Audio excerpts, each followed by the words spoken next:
Nous accueillons comme partenaire de ce podcast les laboratoires Superdiète, laboratoire familial français de la santé naturelle et fabricant de compléments alimentaires biologiques depuis 60 ans dans les Hauts-de-France. Depuis 1986, il tient à cœur à Superdiète de s'engager auprès de partenaires durables du circuit sélectif et bio pour vous assurer des produits de qualité et efficaces. Chez Métamorphose, nous avons déjà adopté le pack immunité pour l'hiver avec de l'acérola 1000 en comprimé, cerise des Antilles au goût acidulé riche en vitamine C pour aider à réduire la fatigue. Et les autres indispensables, l'extrait de pépins de pamplemousse 1600 mg titré en bioflavonoïdes et la vitamine D3, la vitamine du soleil, qui contribue à l'immunité. Les produits Superdiète sont à retrouver dans les magasins bio, en pharmacie et sur certains sites en ligne.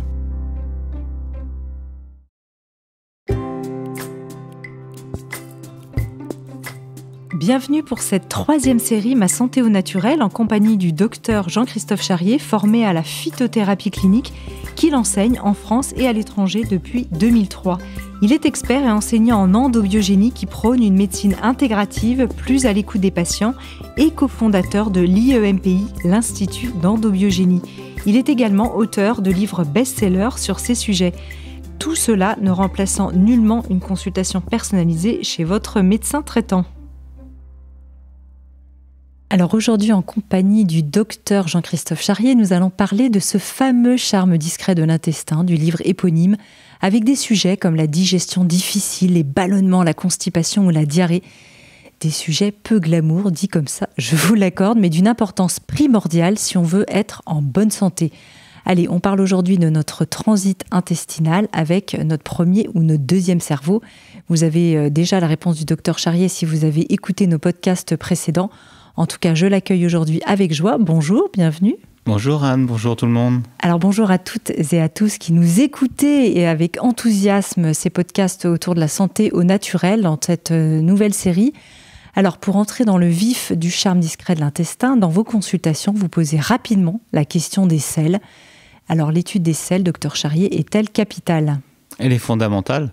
Pourquoi ? Parce que c'est la résultante de ce qui finalise notre digestion et donc surtout ce qui finalise notre dynamique à puiser dans le monde extérieur les éléments qui vont nous construire. Et donc si on regarde le bilan du résultat de cette digestion qu'on aura par rapport à la qualité de ces selles, on verra si notre organisme marche bien ou pas pour aller prendre les éléments et les nutriments dont il a besoin pour exister et vivre le plus longtemps possible. D'ailleurs, est-ce que vos patients savent comment sont leurs selles ? Est-ce qu'ils sont surpris parfois, pas ceux qui vous connaissent, mais en première intention, par la question ? Les adolescents et les jeunes, beaucoup, quand on leur pose des questions sur leurs selles, ça met souvent une question, une ambiance un peu gênée, comme ils peuvent dire. Et en fait, on s'aperçoit que souvent, ils ne regardent pas leurs selles, ils ne savent pas à quoi elles ressemblent. Alors, on a des questions détournées pour avoir des idées là-dessus. Je pense que chez les personnes adultes bien installées dans la vie, il n'y a plus vraiment de problème, surtout quand on a eu des enfants et qu'on a été amené à changer nos enfants longtemps. Ça pose un peu moins de problèmes. Mais c'est vrai que c'est une question qui peut être toujours un peu gênante parce qu'on est symboliquement dans le sale. Et culturellement, on a aussi un côté tabou par rapport à ça. Ouais, on est resté un peu bloqué au pipi-caca de quand on était en primaire, finalement, alors, en maternelle même. Des fois, ça rigole beaucoup, avec des rires gênés. Des fois, c'est des jeunes complètes où on peut ne pas parler. Mais globalement, moi, je n'ai pas à me plaindre et ça se passe très, très bien. Alors, qu'est-ce qu'une bonne selle, justement, bien moulée, là ? Puisque, quand même, avec le charme discret de l'intestin, notre jeune gastro-entérologue allemande a eu un succès fou avec ce livre, comme quoi ça intéresse quand même Julia Anders, je crois que j'ai oublié son nom précisément. Mais c'est vrai que en fait, tout le monde s'intéresse quand même à son transit. L'empereur de Chine avait des moines qui étaient missionnés à surveiller les selles de l'empereur, et en fonction de ces selles, on lui composait son repas qui allait venir. Ah, je crois qu'on l'avait déjà dit dans un podcast. Voilà, donc ça, c'est quand même, ça prouve que depuis le début, quand une personne est importante, on va se soucier beaucoup à son caca, et c'est pas pour rien. Donc, parce que c'est vraiment le reflet de toute cette activité. Donc, il faut regarder ces selles et il va y avoir le confort et la façon dont elles vont être exonérées. Il va y avoir la chronologie du rythme d'évacuation de ces selles. Et puis après, il va y avoir la qualité de ces selles et toutes ces informations sont vraiment très intéressantes. Est-ce qu'il y a des personnes avec un système digestif vraiment plus sensible ? Pourquoi est-ce que certaines personnes sont plus facilement concernées par ces troubles ? Qu'est-ce que vous observez, vous, dans la pratique ? Est-ce qu'il y a des grands profils qui se détachent ? Oui, il y a des grands profils entre les diarrhéiques et les constipés. Et des familles aussi qui sont... Et là, il y a parfois beaucoup d'épigénétique, il y a beaucoup de culture alimentaire familiale qu'il faut parfois revoir. Le stress, tout ça peut favoriser, et puis une alimentation qui va être très inflammatogène de l'intestin peut favoriser des selles très bruyantes, une digestion très inconfortable, avec des ballonnements, des choses comme ça, et des selles qui vont être évacuées avec des spasmes, on va être plié en deux sur la cuvette pendant qu'on évacue les selles, et parfois des sueurs froides. Ça, on est vraiment dans des situations où il y a beaucoup de stress et de spasmophilie digestive. À côté de ça, vous avez des personnes qui vont être constipées, qui iront à la selle une fois tous les 3, 4, 5 jours. C'est pas mieux non plus, avec des selles très très dures, très difficiles à évacuer, avec ce qu'on appelle des fécalomes, qui sont des boules de matière qui restent bloquées dans l'intestin et qu'il faut aller évacuer de façon drastique, parfois mécanique. Et puis il y a des médicaments aussi qui favorisent des mauvais transits. Tout ça, ça doit être intégré et analysé. Le bon rythme, ça va de 2 selles par jour à 1 selle tous les 2 jours. Là, vous êtes dans une normalité de fonctionnement. Il faut savoir que l'intestin, en médecine de terrain, est vraiment considéré comme un organe de rétention et pas comme un organe d'évacuation. Donc, l'intestin grêle va assimiler la grande majorité des éléments assimilables facilement. Et après, il y aura tout un travail dans le grand côlon qui va transformer ce qui n'a pas été digéré grâce à l'aide des bactéries qui vivent avec nous. 100 000 milliards, c'est pas rien.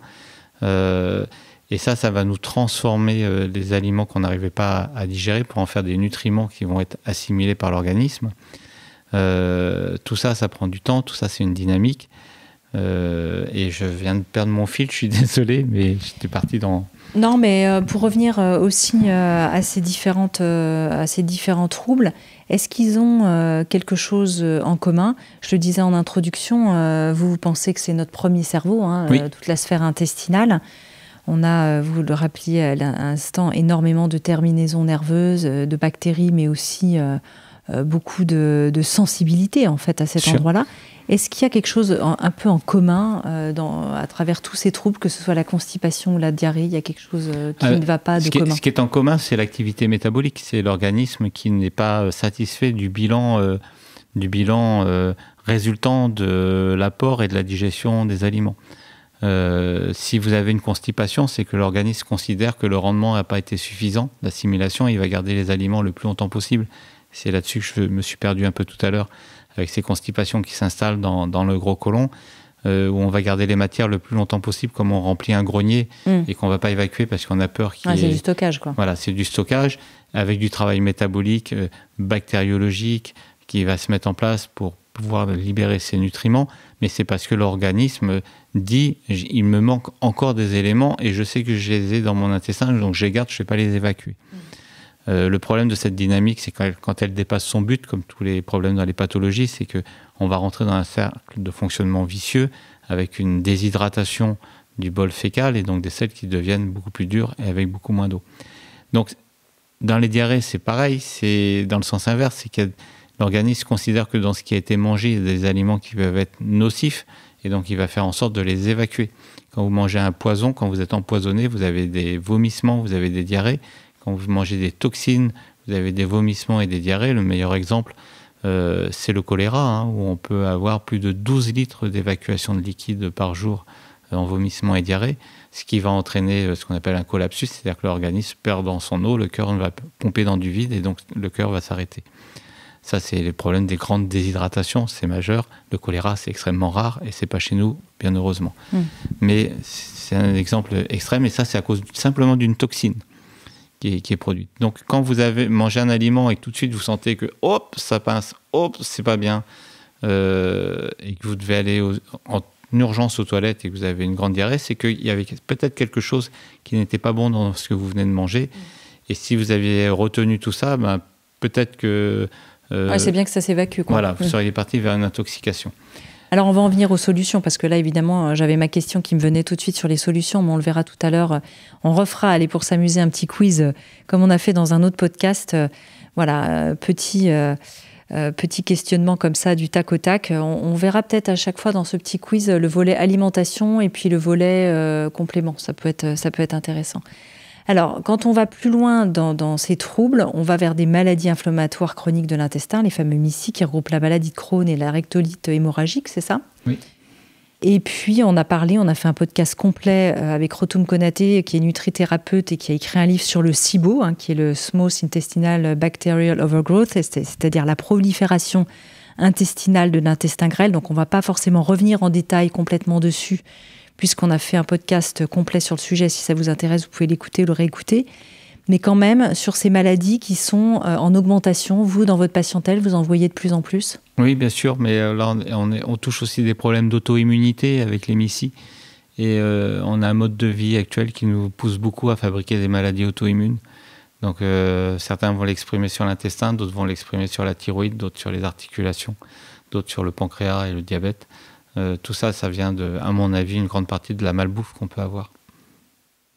Donc ça, c'est vraiment revisiter notre alimentation de toute façon, quoi qu'il arrive, quand on a des problèmes digestifs, c'est la première chose à regarder. Et sortir principalement de l'alimentation industrielle et revenir sur une alimentation beaucoup plus familiale, cuisinée, avec des produits simples et frais. Au quotidien. Alors, docteur Charrier, est-ce que vous êtes prêt pour le petit quiz ? Alors, est-ce que le stress est un facteur d'accroissement des troubles digestifs ? J'imagine que oui. Oui, bien sûr. Comme on a pu le dire plusieurs fois, je considère en approche de terrain que le système digestif, c'est le premier cerveau et pas le deuxième, comme on nous dit souvent. Le premier cerveau au niveau de l'origine des êtres, en fait. Et c'est peut-être pas la plus grosse masse neurologique, mais c'est celle qui est la plus primitive dans sa réactivité. Et donc le stress, enfin du moins l'intestin, c'est la zone où on a le plus d'échanges avec les poumons, avec le milieu extérieur, alors que la peau, on a très très peu d'échanges. La peau est plus une barrière qu'une zone d'échange. Il y a des échanges, mais qui sont d'autre nature. Mais dans l'assimilation physique, on va dire, du monde extérieur, l'intestin est très important. La peau, elle a un rôle dans l'assimilation psychique. Ça peut en surprendre certains, mais c'est à mon avis important. Mais pour qu'on reste juste dans le côté physique des choses et l'assimilation des nutriments et le contact, l'interface avec le monde, c'est vraiment toute cette muqueuse. D'ailleurs, c'est une zone où il y a énormément de cellules de l'immunité qui sont là, qui sont disposées par des petites plaques qui sont étagées sur tout le trajet du tractus digestif. Et les deux plus gros connus, ce sont les amygdales et l'appendice. Tout ça, c'est du tissu lymphoïde, c'est-à-dire un tissu qui va être spécifique à la production d'anticorps pour réguler justement, comme des douaniers, les entrées dans le pays. Bon, intéressant. Donc, jamais négliger le facteur stress. Et donc, là, on a tout un tas d'arsenal de méthodes déstressantes. Tout à fait. Dont on a longuement parlé. Évidemment, la respiration, la marche, le sport, la sophrologie, enfin, toutes les méthodes de bien-être, le yoga éventuellement, la etc. lavande à respirer, tout ça, parce que la lavande est vraiment une plante majeure dans le stress. Et puis, des plantes anti-stress aussi. Alors, vous êtes prêts pour le petit quiz ? On va monter une nouvelle émission qui va s'appeler « Question pour un champion de la santé au naturel » avec le docteur Charrier. On va bien s'amuser. Alors, que faire ? Alors, on va commencer par la constipation, alimentation, plantes, petits remèdes. Constipation, alimentation, plantes, petits remèdes. Première réponse, chicorée. Ah, la chicorée. Voilà. La chicorée qu'on va utiliser en boisson et qu'on utilisera à la fin du repas, du midi essentiellement. On évitera de la consommer le matin de façon excessive, on va dire, mais plus après le repas du midi. Alors vous pouvez la boire le matin si vous aimez, c'est pas un problème du tout. Mais si on veut être dans la régulation digestive, on la prendra plutôt à midi. Parce que si vous êtes bien régulé, votre sel, vous l'aurez le matin au réveil. Donc chicorée, constipation, on peut dire aussi graines de psyllium. On peut rajouter des graines de psyllium dans l'alimentation. Le psyllium blond multifonction, moi j'ai toujours tendance à dire ça. C'est vrai qu'il est mucilage, c'est ça ? Voilà, mucilage, c'est-à-dire qu'il crée une gélatine. Et en créant cette gélatine, il va maintenir l'eau dans les selles. Donc ça va éviter ces selles qui sont dures, sous forme de petites crottes de bique, ces petites billes là, qui peuvent être évacuées. Parfois, la selle peut représenter un boudin, mais avec toutes ces petites billes à côté. Et enfin qui sont colmatées. Tout ça, c'est des selles dures qui manquent d'eau, donc il faut les hydrater avec des graines de psyllium. Alors attention, peut-être une petite vigilance avec le psyllium sur la quantité quand même, pour pas que ça se mette à prendre des Bien proportions. Ouais. Faut pas s'étouffer avec. Non. Vous avez le son d'avoine qui apporte des fibres là, donc on est dans une autre stratégie, mais c'est d'apporter de la matière fibreuse qui va aussi retenir un peu d'eau et qui va donner de la substance, on va dire, au sel et qui vont permettre une meilleure évacuation. Ouais, ça c'est un balayage, la fibre, c'est un balayage, ça oui. En plante, remède pour un peu faire aller, pour aider. Donc il y a des plantes laxatives. Alors je vous invite à pas trop les utiliser parce qu'au bout d'un moment, vous pouvez être inflammatoire au niveau du côlon. On a l'huile de ricin qui est bien connue, mais qui est vraiment un très fort laxatif. Ouais, là, attention quand même aussi. Hein. Voilà. Donc par contre, on peut utiliser très bien, très facilement de la mauve ou de la guimauve. On l'a vu pour les poumons, c'est un effet émollient. Ça favorise le fait que la muqueuse puisse fabriquer le gel sur lequel glissent les matières. Et ça, c'est intéressant, par exemple, à utiliser en tisane. C'est très agréable en plus. C'est très agréable et ce n'est pas laxatif, donc ça ne va pas être drastique. J'ai une petite recette pour la constipation opiniâtre, c'est de préparer la veille au soir, avant de se coucher, un grand bol dans lequel on met 3 à 4 pruneaux, parce que les pruneaux sont laxatifs de façon raisonnable. On rajoute une cuillère à soupe de chicorée en grains, c'est-à-dire la chicorée de nos anciens torréfiée, mais qui n'a pas été moulue. Et on verse dessus de l'eau frémissante et on laisse reposer ça toute la nuit. Donc on va avoir une infusion macération. Et le matin, vous allez extraire les pruneaux de ce mélange, vous allez manger vos pruneaux, vous allez filtrer le mélange et le réchauffer et boire cette boisson qui est une chicorée en fait. Et là, en général, dans la journée, vous allez débloquer une constipation qui peut être installée depuis plusieurs jours. Oh, je sens que vous allez faire des heureux et des heureuses avec cette recette. J'ai une vieille patiente qui a plus de 75 ans et qui me dit, depuis que je lui ai donné ça, et que je suis depuis plusieurs années, qui me dit « Docteur, tous les matins, je pense à vous. » C'est très agréable. Voilà. Car depuis qu'elle fait ça, elle n'a plus de problème du tout, alors que pendant toute sa vie, elle a été gênée par une constipation. Et elle a besoin de le faire tous les jours ou pas forcément? Alors elle l'a fait tous les jours assez régulièrement pendant au moins une bonne année chez elle, hein, c'était son cas particulier. Et maintenant, elle ne le fait que lorsqu'elle sent qu'elle va dépasser les 2 jours de sel. Là, elle devient opérationnelle. D'accord, elle refait sa petite recette. Est-ce qu'on peut aussi parler du chlorure de magnésium, puisqu'on sait qu'une des conséquences, c'est que ça fait aller, mais pas pour cet usage forcément? Alors, ça peut être utilisé pour cet usage. Comme peut être utilisé le jus d'orange glacé, qui a aussi un effet très drastique, laxatif ponctuel. Donc c'est vraiment dans des cas ponctuels qu'on utilisera ça. Ça peut vous donner des colites, c'est-à-dire des douleurs dans le ventre, hein, et il faut savoir que ce jour-là, c'est important. Il y a l'huile, hein, l'huile alimentaire, tout simplement, la cuillère à soupe d'huile d'olive ou d'huile de sésame qu'on pourrait consommer, ou n'importe quelle autre huile de votre alimentation. En dehors d'un bol alimentaire, vous prenez votre huile d'olive. Certains la prennent plutôt le matin, d'autres plutôt le soir. Si vous avez des petits problèmes de brûlure au niveau de l'œsophage pendant la nuit, ça peut être bien de prendre votre cuillère à soupe d'huile le soir avant de vous coucher.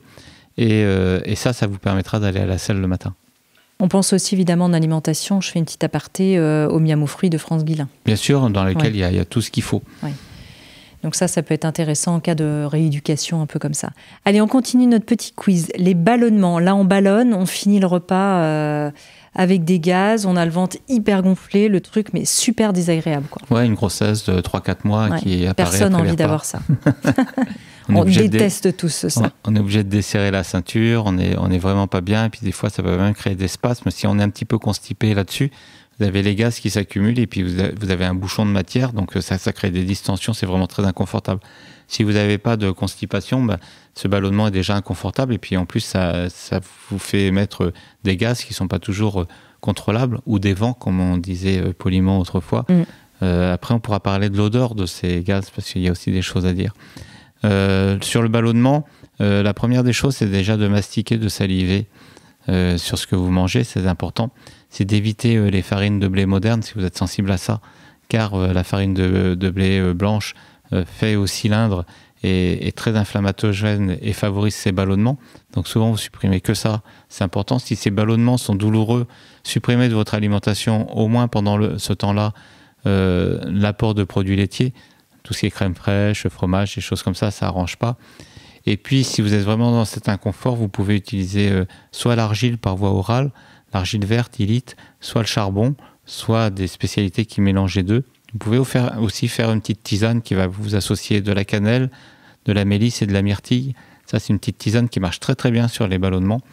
Et on peut aussi, comme toujours, réguler une dynamique digestive avec de la gentiane qui nous aidera aussi. Et la gentiane, on la prendra avant les repas. L'argile et le charbon, vous le prendrez dans le milieu de l'après-midi. Donc c'est très symptomatique, c'est-à-dire si vous n'avez pas fait ce qu'il fallait et qu'en milieu d'après-midi, vous êtes très gêné par ça, l'argile et le charbon, c'est à ce moment-là que ça se prendra. D'accord. Le charbon, vous le trouverez sous forme de capsules. Vous n'avez plus les charbons à mâcher qu'on avait autrefois, qu'on avait une langue noire. Maintenant, vous avez des petites capsules que vous avalez. Type charbon de Belloc. Voilà, tout à fait. Ou alors le charbon activé qu'on trouve aussi en magasin bio. Tout à fait. Qui semble peut-être plus performant. D'accord. Un charbon déjà de base, c'est bien. Le charbon et l'argile ont aussi des propriétés d'adsorption et pas d'absorption. Adsorption, ça veut dire qu'elles vont capter les odeurs et donc ça va désodoriser aussi. Sachez qu'autrefois, et ça marche dans votre ventre, mais ça marche aussi dans l'extérieur. En 14-18, pendant la guerre, dans les blocs chirurgicaux de campagne, où il y avait beaucoup d'amputations et beaucoup de gangrènes et ça sentait vraiment pas bon, on mettait au pied du lit de chacun des malades un seau de charbon pour absorber les odeurs, pour que ce soit viable pour tout le monde. Pauvre bougre, quand on y pense, ouais, effectivement. Alors, on revient, du coup, j'en ai perdu le fil de ma question sur les ballonnements, parce que je pensais à quelque chose. Ah oui, simplement sur l'argile. Comment est-ce qu'on la met dans un verre et on mélange avec une cuillère en bois ? Voilà, on la met dans un verre, on mélange, on laisse hydrater facilement 3-4 heures et on la prend après.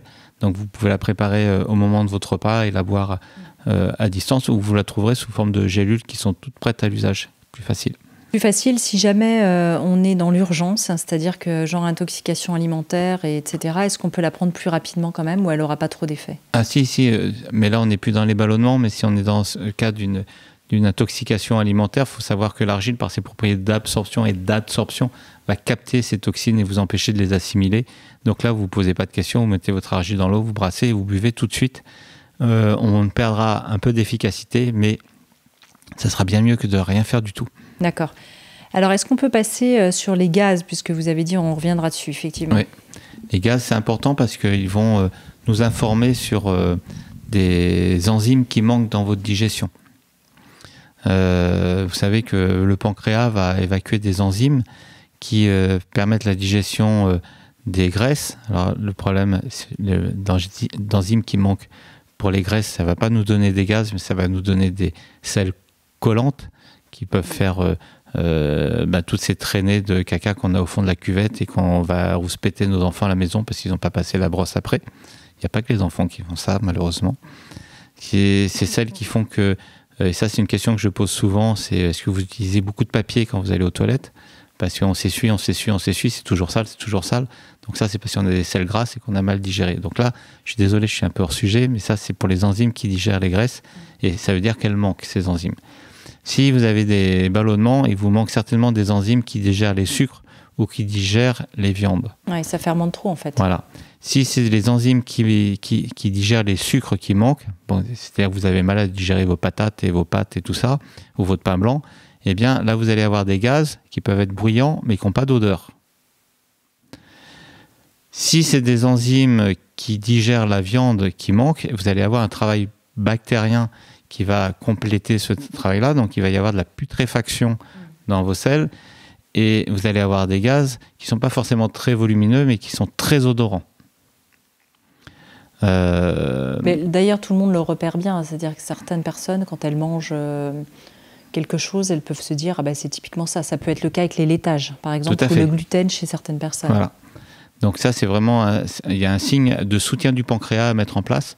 Le premier soutien du pancréas à mettre en place, je l'ai dit tout à l'heure de façon indirecte, mais c'est la mastication et la salivation. Tout ce travail qui est fait en bouche va soutenir le travail du pancréas. On peut apporter des enzymes alimentaires. Vous trouverez ça, qui sont des enzymes végétales qui peuvent soutenir votre pancréas. Vous pouvez aussi réguler la production de bicarbonate. Il faut savoir que le pancréas fabrique 2 litres de bicarbonate par jour, on en a déjà parlé. Et ce bicarbonate permet de calmer l'acidité qu'il y a dans notre estomac, parce que quand cet acide est déversé dans l'intestin, elle est très agressive, donc il faut la tamponner tout de suite grâce à ce bicarbonate.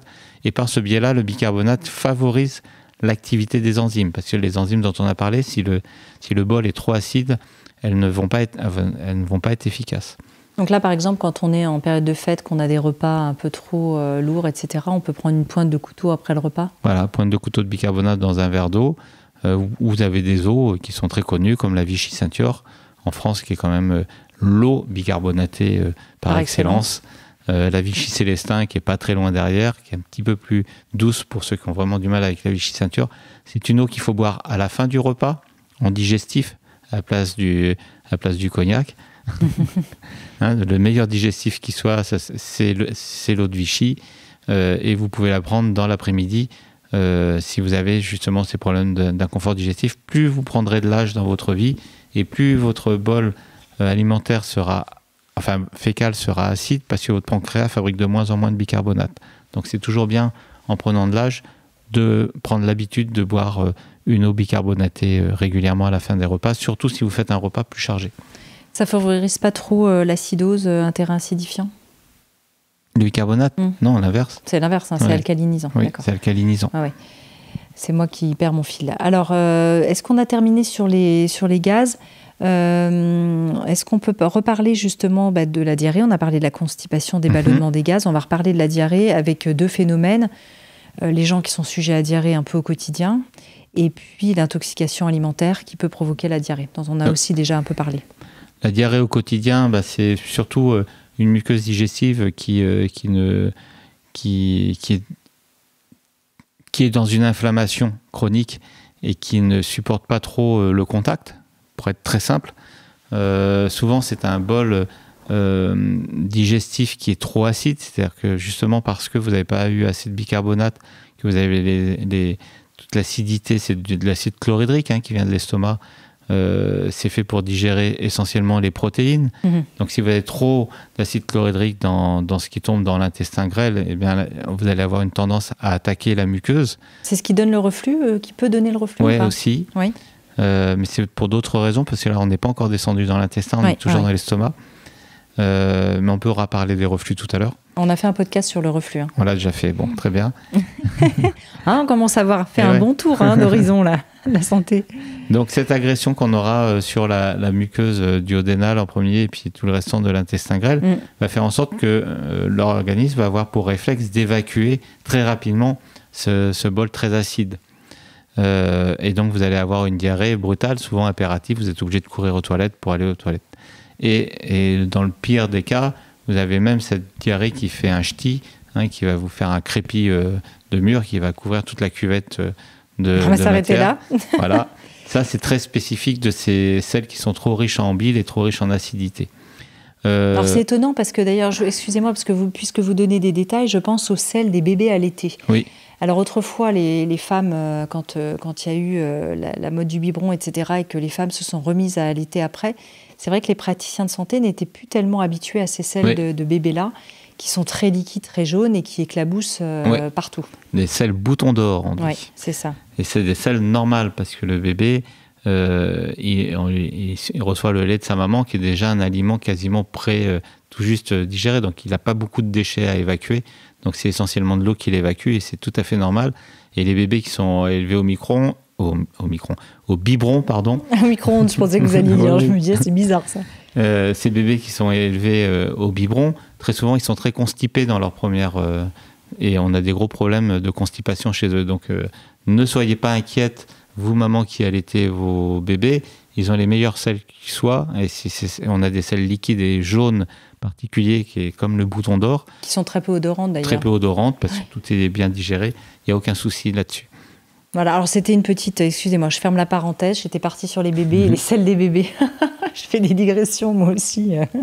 Ah, les cerveaux en arborescence. C'est terrible. Alors, revenons à l'intoxication alimentaire. Oui. Alors, juste avant l'intoxication, juste pour terminer l'épisode de selles qui sont trop acides, vous avez des personnes qui vont avoir des selles trop acides, mais qui sont sur un fond constipé. Donc, vous avez là un bouchon de matière constipée et une partie de sel extrêmement liquide. C'est ces personnes qui, quand elles vont à la selle, disent « c'est un peu dur au début, je suis un peu obligé de forcer ». Il y a une petite selle qui sort et après, c'est très liquide et ça me brûle l'anus après l'évacuation des selles. Et en général, j'ai des spasmes dans le ventre et je suis un peu plié en deux quand ça arrive. Alors, en fait, c'est le même problème. C'est-à-dire que comme là, on est plus sur une dynamique de maldigestion, donc il y a un défaut digestif, donc tout ce qui est gardable, l'organisme va le garder pour puiser le maximum de nutriments. Comme j'ai dit tout à l'heure, ça va favoriser la constipation, du moins des matières qui sont plutôt dures et sèches. Et puis si derrière, vous avez une vidange de bile qui, elle, est beaucoup plus caustique, mal tamponnée par le bicarbonate, plus l'acide chlorhydrique de l'estomac, vous allez avoir ce que je viens de vous décrire. Et donc là, vous avez des strates. Et ça, c'est vraiment c'est ce qu'il y a de le pire qui puisse nous arriver, en fait. C'est d'avoir un bouchon et au-dessus quelque chose qui nous brûle à l'intérieur et qui nous autodigère. Donc on va tarder. Parfois, on a du sang même dans ce type de sel. Donc on va être dans la souffrance, tout ça. Donc ça, il faut vraiment le réguler et bien le comprendre pour ne pas rentrer dans ces dynamiques. Et souvent, on peut avoir ce type de sel après des excès de fête ou des choses comme ça. Ou peut-être des fruits de mer ou des choses qui... peut-être une intoxication à quelque chose. Alors voilà, fruits de mer, intoxication, là on est dans l'image d'Épinal qui n'a plus raison d'être. C'est-à-dire que autrefois c'était souvent lié parce qu'il n'y avait pas le contrôle des eaux. Maintenant les fruits de mer que vous mangez sont dans des bassins conchylicoles dont les eaux sont surveillées régulièrement par un organisme qui s'appelle l'Ifremer. Et donc on ne doit plus avoir de problèmes de toxication alimentaire en France en mangeant des fruits de mer. D'ailleurs, quand vous allez acheter vos fruits de mer, vous avez une étiquette de salubrité qui doit vous être présentée par le vendeur et qui doit être fixée au panier sur lequel a été ouvert le fruit de mer. Donc ça, il faut sortir de ce cliché. Très souvent, si vous êtes malade après avoir mangé les fruits de mer, ça peut être plus lié au vin blanc que vous avez bu avec ou avec le mauvais pâté que vous avez pu y associer. Vous ne venez pas du Nil, vous, par hasard, docteur Charrier? Vous connaissez un peu la mer. Voilà, je suis très sensibilisé au sujet, étant issu d'une famille d'ostréiculteurs. C'est ça. Alors, écoutez, on arrive à la fin de ce petit quiz. Je crois qu'on a un peu passé en revue un peu tous les mots, je dirais, les plus courants, à moins qu'il y en ait un autre dont vous ayez envie de parler. Est-ce qu'on peut parler du cas quand même un peu des indigestions, des repas trop lourds à faire? Qu'est-ce qu'on peut faire au moment des fêtes? Voilà. Pour peut-être un peu terminer là-dessus. Ouais, au moment des fêtes, on est un peu dans la surcharge effectivement alimentaire. Soyez très attentifs au rythme de vos selles à ce moment-là, parce qu'effectivement, si vous commencez les fêtes en étant déjà un peu constipé, ça va pas s'arranger. On est sur des variations climatiques importantes. On se retrouve parfois avec beaucoup de stress du travail sur un temps très limité où on va gérer ça. Désolé. Donc dans ce moment-là, il faut effectivement commencer les fêtes en étant plutôt en bonne forme, plutôt pas constipé. N'hésitez pas à boire des eaux riches en bicarbonate dans l'après-midi, entre les repas. Évitez de consommer trop de café, surtout si vous êtes un peu spasmodique, car ça va aggraver les choses. Si on est dans des périodes un peu de fragilisation, parce qu'il fait froid, parce que il y a une petite épidémie qui court, là ça peut être un peu catastrophique. Donc, je ne vois pas du tout à quelle épidémie vous faites référence. Une petite épidémie qui court ces dernières années. Je ne pensais pas à elle, mais je pensais surtout au rotavirus qu'on a au moment des fêtes de Noël, qui sont ces virus de diarrhée et de gastro qu'on peut avoir et qui sont liés aux eaux de pluie et au lavage des sols par la pluie et ce qui viennent contaminer nos eaux potables. Après les pluies, on a souvent des petites épidémies comme ça de gastro-entérite. qui sont bénignes et qui sont liées à un rotavirus, mais qui peuvent nous gâcher nos fêtes, effectivement. Et quand on est soumis à ça et qu'on est en train de surcharger le travail digestif, c'est par contre un peu catastrophique. Donc là, un petit peu d'argile en prévention, c'est bienvenu, toutes ces choses-là. Parfait. Eh bien, écoutez, je crois qu'on a fait le tour de la question. C'est vrai qu'il y aura encore tellement de choses à dire, de fils à tirer, etc. Mais on l'a fait aussi dans d'autres podcasts. En complément, j'ai parlé de Crotum Konaté, évidemment avec le docteur aussi Donatini, avec le docteur Dupont. Voilà, on a parlé de l'intestin. C'est aussi un sujet qui me passionne et qui nous passionne et qui vous passionne, alors dont on parle assez souvent. Et donc, merci infiniment, docteur Charrier.